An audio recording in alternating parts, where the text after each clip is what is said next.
Baik,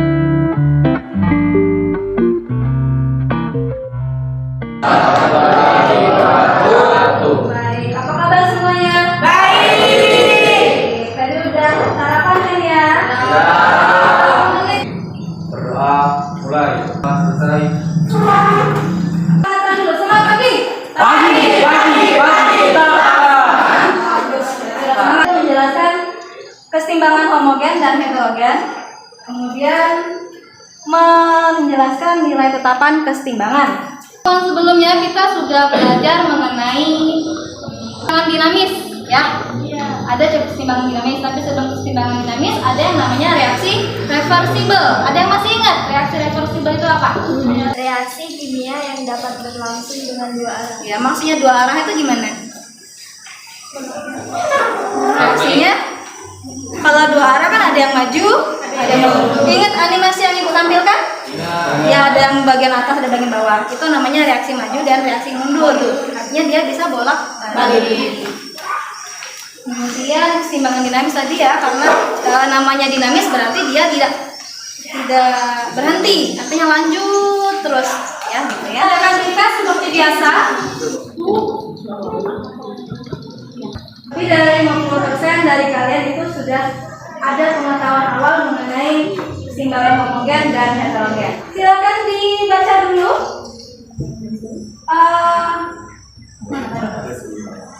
Nah, tentang keseimbangan homogen dan heterogen di LKPD kalian masing-masing ada wacana mengenai keseimbangan homogen dan heterogen.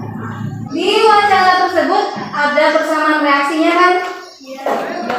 Yang mana yang homogen, yang mana heterogen? Kalau dari wacana itu pembuatan asam sulfat itu homogen, apalagi ada 3 bukan contoh? Metanol, kemudian satu lagi contohnya ibu kasih?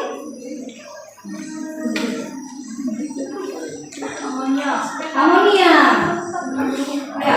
Kalian cari apa bedanya kesetimbangan homogen dan heterogen dari persamaan reaksi. Kalian lihat ini, ada yang dikurung di bawahnya? Ya. Ada yang G, ada yang AQ, ada yang L ya. Ya. Itu namanya fase.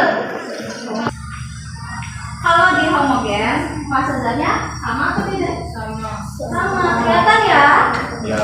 Itu gas, di reaksinya gas dan gas, produknya gas. Kemudian asam sulfur juga reaksinya gas dan gas. Hasilnya gas juga. Kalau di metanol gas. Iya. Sama semua fasenya. Kemudian kita lihat di contoh heterogen, persamaan reaksinya dilihat fasenya gimana? Iya kan? Ada yang fase aktif atau akes bacanya, bukan aktif. Iya, akes. Ya, akes. Kemudian ada G atau gas. Hasilnya atau produknya apa itu? Gas. Bukan aktif ya. Ada berapa fase untuk heterogen? Ada 3. Bisa 3, bisa 2. Yang pasti dia lebih dari 1. Kalau homogen ada berapa fase? 2 atau 1? 1.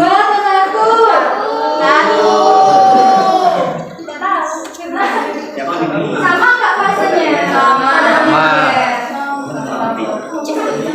Iya.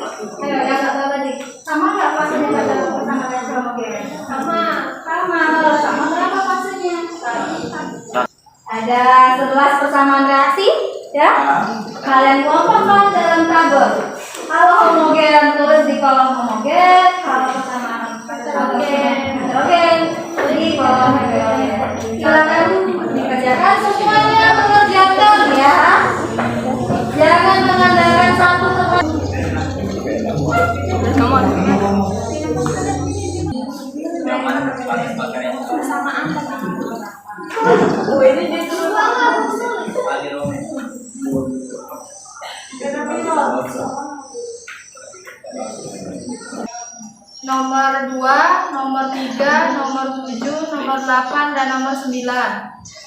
Yang persamaan reaksi heterogen, persamaan nomor 1, nomor 4, nomor 5, nomor 6, nomor 10, dan nomor 11.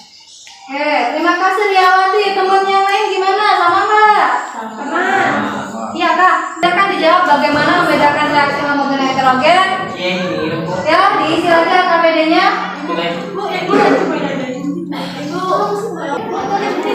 Ibu, di sini aja ya. Iya.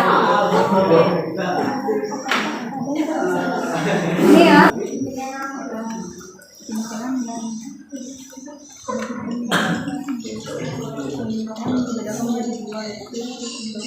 Zat yang bereaksi memiliki massa yang sama, sedangkan keseimbangan yang terjadi sedangkan heterogen yaitu keseimbangan yang terjadi di mana zat-zat yang bereaksi memiliki fasa yang berbeda. Heterogen yang hanya melibatkan fase gas dan solid. Jika ada, berikan contohnya. Contohnya pembakaran batu kapur CaCO3 karena terdapat fase solid dan gas. Nomor 3-nya belum ya? Sekian, terima kasih. Wassalamualaikum warahmatullahi wabarakatuh. Waalaikumsalam warahmatullahi wabarakatuh. Terima kasih Lia dari kelompok 5. Nah, kelompok lain, apakah ada jawaban yang berbeda? Silakan. Ada Yanti, sorry. Reaksi homogen dan hidrogen dapat dibedakan dari fase zatnya. Apa? Dapat dibedakan dari fase zatnya. boleh. Ya, bagus. Terima kasih Kadek Karti. Kelompok lain? Reaksi homogen dan heterogen dibedakan oleh fase zat pada reaksi dan produk. Ya, fase zat pada reaksi produk. Boleh. Terima kasih Febri. Pada intinya membedakan fase zatnya, dilihat fase zat dari reaksi dan produk. Keadaan mula-mula ada keadaan seimbang, kemudian konsentrasinya pada keadaan seimbang.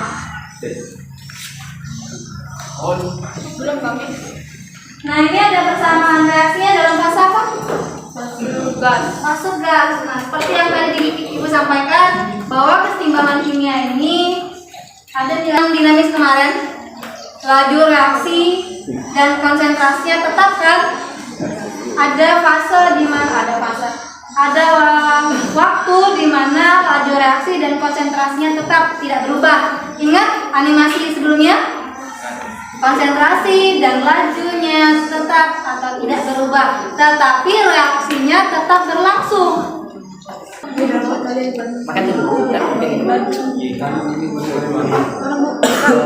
Kalau sudah ketemu konsentrasinya baru dikali yuk. Dibagi lah. Kali dulu berbagi. Anda yang mau adik? Buat dibagi. Yang mana? Yang ini dikali dulu, kemudian ini lagi ini. Lagi Bu. Yang ini dikali dulu bawahnya, kemudian atas dan bawah.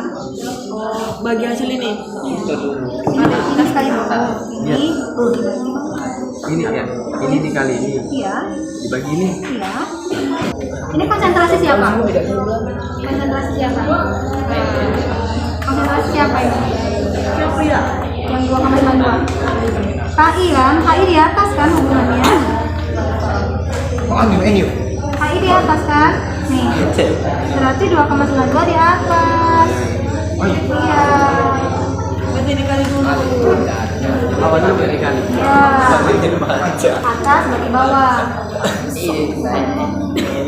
Percobaan ke-1 1,75 kali 10 72 kali 10 pangkat min 4. Percobaan kedua 3,44 kali 10 Kelompok yang di belakang tolong disimak ya. kali 14 kali 10 pangkat min 4. Sambil dicek jawaban kalian, sama nggak? 2HI per 2H2 12. Per I2 itu. I2 ya, I2. Percobaan pertama 3,44 kali 10 pangkat min 4. Percobaan kedua 6,88 kali 10 pangkat min 4. Percobaan ketiga 2,28 kali 10 min 4. HI2 per H2 I2. Percobaan pertama 50,2, percobaan kedua 50,2, percobaan ketiga 50,1.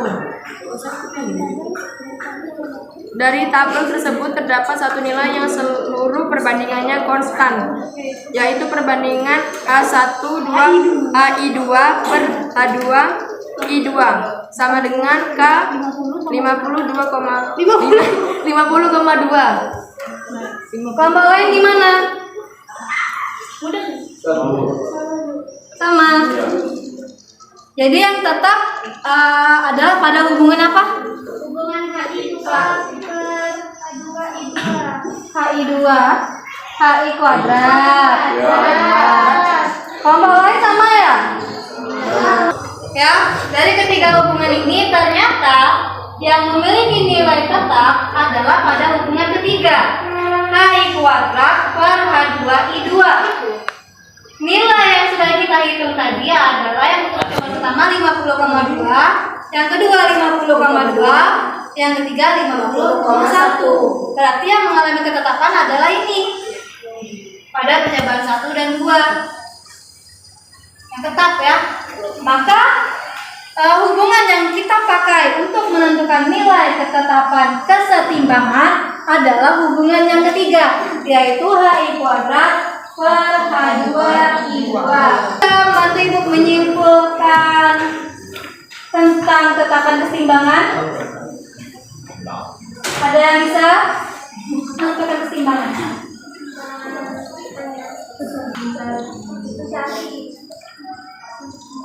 Dengan membandingkan konsentrasi produk dan reaktan.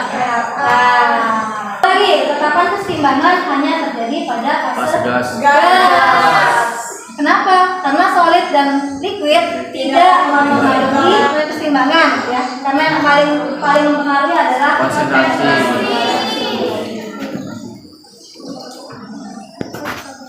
Zat dalam fase solid dan liquid itu tidak merubah konsentrasi sehingga tidak mempengaruhi ketetapan kesetimbangan. Nah, hasil kali konsentrasi hasil reaksi yang dipangkatkan koefisiennya akan tetap jika suhunya tetap. Kalau suhunya berubah, dipanaskan atau didinginkan, maka kesetimbangannya juga berubah. Kalau konsentrasi berubah, maka kesetimbangannya akan berubah atau namanya pergeseran kesetimbangan. Bagaimana membedakan kesetimbangan homogen dan heterogen? Kemudian bagaimana menentukan ketetapan kesetimbangan? Ya, tadi. Iya. Terima kasih atas perhatiannya hari ini. Ngomong-ngomong gimana belajar hari ini? Seru ya. Ini kan kita ngitung-ngitung. Gimana ngitung-ngitungnya bisa? Bisa. Kalau dipresentasikan berapa persen kalian paham? 75. Berdoa selesai. Ibu akhiri, assalamualaikum warahmatullahi wabarakatuh. Waalaikumsalam.